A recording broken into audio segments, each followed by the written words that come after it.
잠언 5장입니다. 잠언 5장입니다. 1절로부터 23절까지 우리 같이 한 목소리를 냅시다. 내 아들아, 내 지혜에 주의하며 내 명철에 내 귀를 기울여서 근신을 지키며 내 입술로 지식을 지키도록 하라. 대저음녀의 입술은 꿀을 떨어뜨리며 그의 입은 기름보다 미끄러우나 나중은 숯같이 쓰고 두날 가진 칼같이 날카로우며 그의 발은 사지로 내려가며 그의 걸음은 서울로 나아가나니 그는 생명의 평탄한 길을 찾지 못하며 자기 길이 든든하지 못하여도 그것을 깨닫지 못하느니라. 그런즉 아들들아, 나에게 들으며 내 입의 말을 버리지 말고 내 길을 그에게서 멀리하라. 그의 집문에도 가까이 가지 말라. 두렵건대 내 존용이 남에게 잃어버리게 되며 내 소원이 잔인한 자에게 빼앗기게 될까 하노라. 두렵건대 타인이 내 재물로 충족하게 되며 내 수고한 것이 외인의 집에 있게 될까 하노라.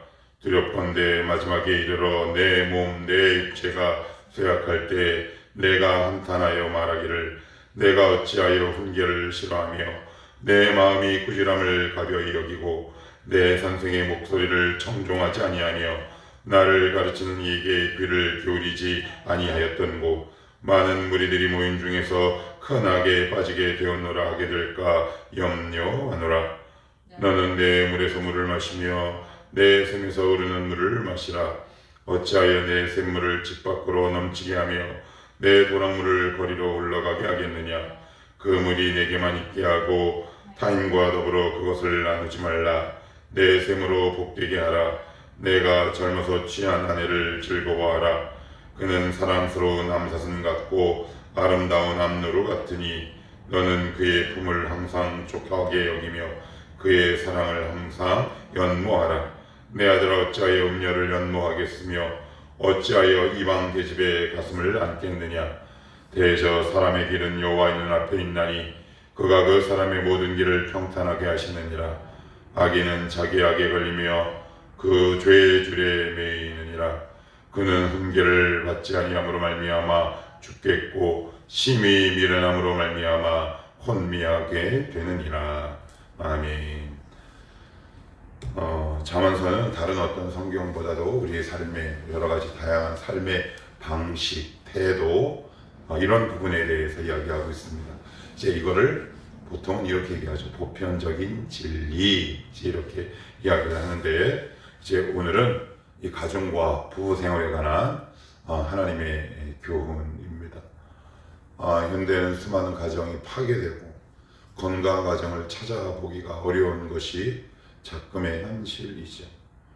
수많은 청년들과 많은 사람들과 대화하고 때로는 상담하고 권면하며 때로는 훈련시키며 느끼는 것들은 점점 정상적인 가정을 찾아보기가 정말 어려워지는구나, 이런 생각을 참 많이 합니다. 그 가운데에서도 오늘은 가정, 그 가운데에서도 부부가 서로 어떻게 노력하고 어떻게 이해하고 섬겨하는지 구체적인 삶의 지침을 주고 있습니다. 우리 한번 간략하게나마 살펴봅시다. 1절입니다. 내 아들아, 내 지혜에 주의하며 내 명철에 내 귀를 기울이라. 이렇게 말합니다. 내 지혜, 호크마라고 그랬습니다. 계속 반복드립니다. 하캄이라는 단어에서 나왔는데 입에 재갈을 물리는 하나의 영적 통제력을 의미한다 라고 제가 반복해서 말씀을 드립니다. 자, 그러면 지혜, 주의하다, 그리고 명철에 귀를 기울여라. 지혜와 명철은 동의어 라고 보시면 되겠습니다. 한 문장으로 옮겨보면 이런 뜻입니다. 네 안에 불꽃처럼 일어나는 욕망을 꺾고 돌아서라 라는 굉장히 단호한 명령형으로 이루어져 있다 라고 보시면 됩니다. 그런데 그것이 우리의 삶 가운데 우리가 주의를 기울이지 않으면 어떻게 나타나느냐. 계속해서 이렇게 얘기합니다. 근신을 지키며 내 입술로 지식을 지키도록 하라. 그래요. 1, 2절은 같이 붙어 있는 거죠. 하나님의 말씀과 은혜가 나의 삶의 욕망을 꺾지 않으면 이것은 우리의 삶 속에 어떻게 나타나느냐. 2절 후반전에 보시면 입술을 지키도록 하라. 이게 무슨 말일까요? 음담패설이나 음탕하고 음란한 날들이 우리의 삶 속에서 구석구석 나타난다라는 말입니다. 그렇죠. 우리의 마음에 있는 것을 말로 내뱉게 마련입니다. 그것을 지금 이 잠언 기자는 우리를 향해 주의하고 있지요. 3절에는 이렇게 얘기합니다. 대저 음녀의 입술은 꿀을 떨어뜨리며. 그래요. 음녀의 입술이 꿀을 떨어뜨리며 어디에 떨어뜨릴까요? 우리의 욕망으로 가득 차 있는 우리의 마음속에 달콤한 유혹으로 다가옵니다. 근데 표현이 재밌습니다. 꿀이라고 얘기합니다. 꿀.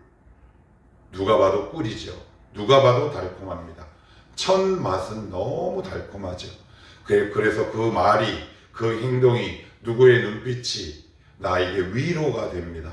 아, 내가 채워지지 않은 것들이 저 사람에게 채워졌어 라는 위험한 수준에까지 갈 수 있는 거죠.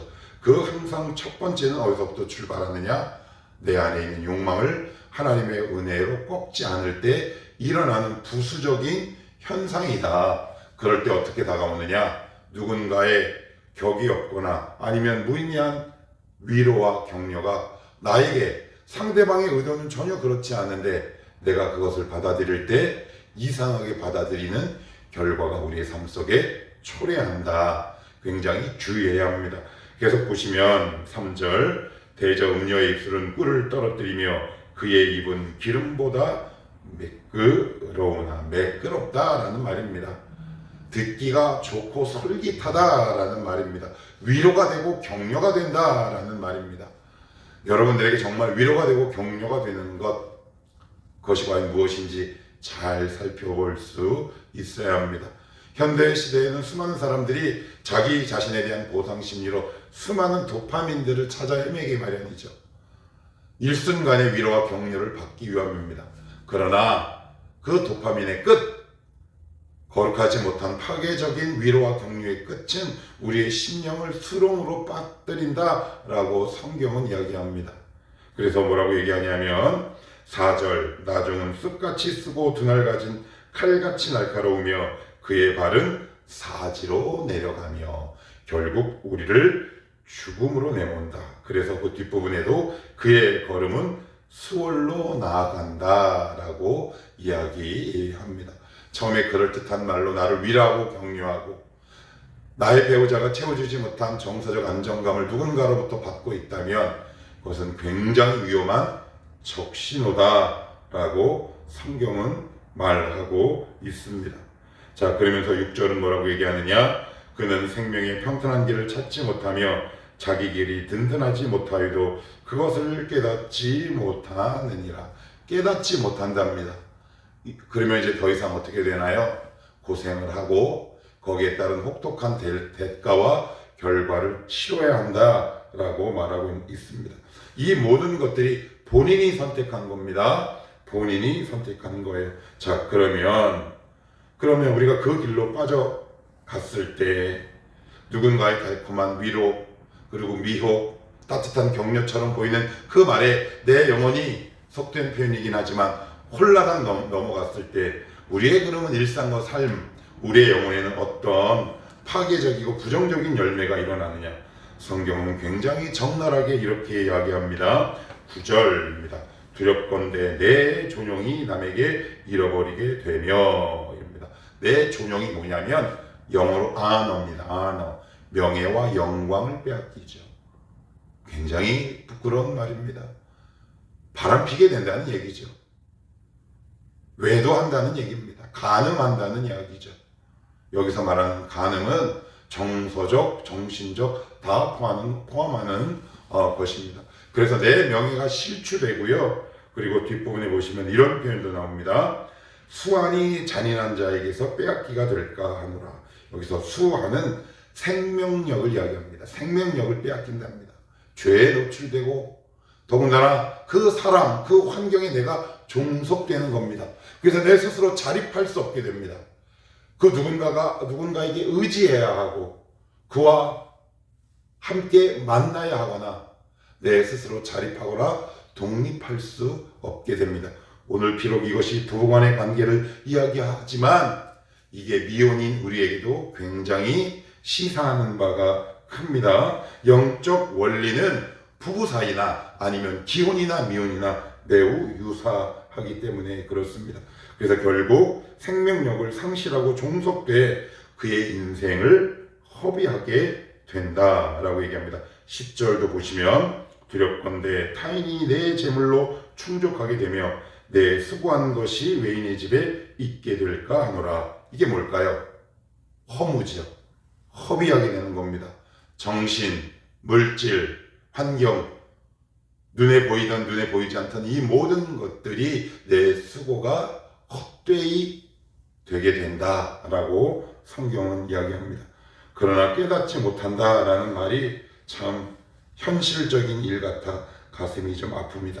자, 그러면 당부의 말씀도 있을 거 아닙니까? 주의, 그 다음에 결과가 나왔으면 이렇게 빠지지 않기 위해서는 어떻게 하면 되느냐? 이제 자세하게 이제 성경은 우리에게 이렇게 이야기합니다. 자, 여기를 보시면 어디를 보시냐면 14절입니다. 많은 무리들이 모인 중에서 큰악에 빠지게 되었노라 하게 될까 염려하노라 라고 말씀하면서 15절 너는 내 우물에서 물을 마시며 내 샘에서 흐르는 물을 마시라. 여기서 얘기하는 것은 가정, 조금 더 좁은 의미로는 배우자입니다. 그것을 샘 혹은 우물이라고 비유적으로 표현합니다. 이 말은 결국 나의 현 상황, 내 가정, 내 배우자와 타인의 배우자를 비교하지 말라라고 성경은 얘기합니다. 비교하는 즉시 원망이 나오게 되고요. 불평이 쏟아지게 되고요. 그 사이에 간극이 벌어지죠. 틈이 벌어진다고요. 거기에 음녀의 달콤한 말이 우리의 영혼을 파고들게 됩니다. 절대 비교하지 마셔야 합니다. 비교하는 순간 이 나의 샘과 내 우물을 다른 곳에서 찾게 마련이죠. 남의 배우자, 남의 환경, 남의 가정 속에서 찾게 되는 어리석음을 범하게 된다. 꼭 기억하셔야 합니다. 배우자는 비교하지 마셔야 합니다. 비교하는 순간 이미 내 사랑하는 아내, 사랑하는 남편으로부터 내 마음이 떠나갈 수 있게 되기 때문에 그렇죠. 정서적으로도 역시 마찬가지입니다. 정신적으로도 역시 마찬가지입니다. 외모도 역시 마찬가지죠. 왜 이렇게 살이 쪘어? 얼굴이 왜 그래? 이런 말들입니다. 구체적으로. 그것은 결국 그 마음에 내 물이, 내 샘이 바깥에 있다라는 이야기입니다. 그래서 오늘 여기 말씀해 보면 명령형입니다. 명령형. 무슨 말일까요? 네 배우자를 너의 감각이나 감정에 의지하지 말라라는 겁니다. 의지를 사용하는 거죠. 함께 노력도 하는 겁니다. 함께하는 시간을 갖는 거죠. 그래서 참 안타까운 게 우리가 보통 교회를 다니는 크리스찬 가정을 참 많이 보잖아요. 그런데 시간이 지나면 지날수록 관계가 깨어지는 가정을 참 많이 봅니다. 그러나 성경은 그것이 정상이 아니다라고 오늘 본문을 보면 단호하게 말씀하고 있습니다. 의지를 사용하는 겁니다. 사랑하고 노력하라는 얘기입니다. 그래서 18절에 이렇게 기록하죠. 내 샘으로 복되게 하라. 내가 젊어서 취한 아내를 즐거워하라 라고 말씀하고 있습니다. 얼마나 감정적으로 우리가 이끌려가는지 모릅니다. 특별히 감정적이나 감각적인 사람들이 있습니다. 주의하셔야 합니다. 그럴 때 의지를 사용하셔야 합니다. 때로는 이쁘다고 이야기할 줄도 알아야 합니다. 멋지다고 칭찬도 할 줄 알아야 합니다. 왜요? 에이, 연기하네. 예, 거룩한 연기가 때로는 필요하죠. 왜요? 사랑은 감정뿐만 아니라 의지도 포함되기 때문에 그렇습니다.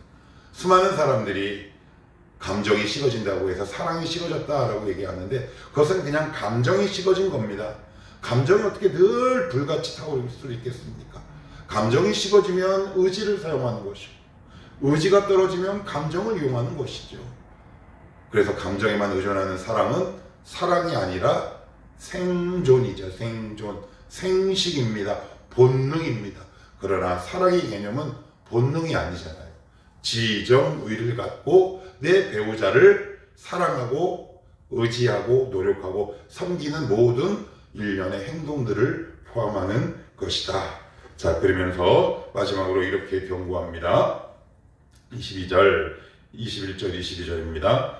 대저 사람의 길은 여호와의 눈앞에 있나니 그가 그 사람의 모든 길을 평탄하게 하시느니라. 이게 무슨 말이냐면 하나님이 우리의 모든 삶을 주목하고 계신다라고 말씀합니다. 그리고 22절은 악인은 자기의 악에 걸리며 그 죄의 줄에 매이나니 자승자박이라는 겁니다. 내가 그 열매, 그 쓴맛을 내가 얻게 되는 것이고 그 죄의 출발은 바로 나였음을 성경은 따끔하게 지적하고 있습니다.